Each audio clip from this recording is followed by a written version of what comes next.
Matagal na po ako sa industriya, wala po akong ginamit na tao.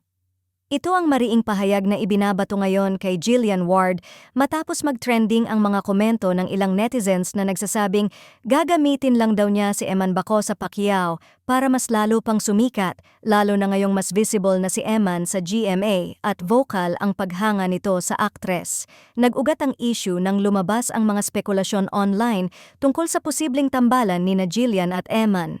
Kahit walang opisyal na proyekto, may mga fan-made edits, videos at chismis na pinalalabas na may malapit o special na connection sa pagitan ng dalawa. Dahil dito, may ilang netizens na nagsimulang magkomento ng negatibo at nagsabing baka raw ginagamit lang ni Jillian ang atensyon na ibinibigay sa kanya ng baguhang GMA personality. Hindi ito pinalampas ng aktres. Ayon sa kumakalat na reaksyon niya, "Matagal na po ako sa industriya. Wala po akong ginamit na tao. At hindi pa nga po kami nagtatambal ni Eman." Diretsahan malinaw at tila pagod sa biglaang pagbatikos sa kanya para sa isang bagay na hindi man lang nangyayari sa totoong buhay.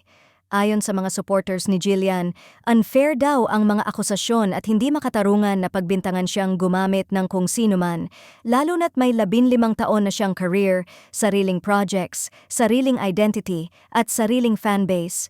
Hindi na raw kailangang gamitin pa ang kahit sinong artista para mag-trending dahil matagal na siyang established name sa industriya. Sa kabilang banda naman, patuloy ang pag-init ng diskusyon. May ilan pa ring netizens na nagsasabing baka raw nagkakaroon ng image building kay Eman dahil sa patuloy na pagkakadikit ng pangalan niya kay Jillian, bagay na lalo pang nagpapasabog ng intriga. Ngunit marami ring nagsasabi na walang basehan ang kontrobersya dahil ni hindi pa sila nagkakatambal, wala pang official project at puro admiration at fan reaction lang ang pinagmumulan ng buzz.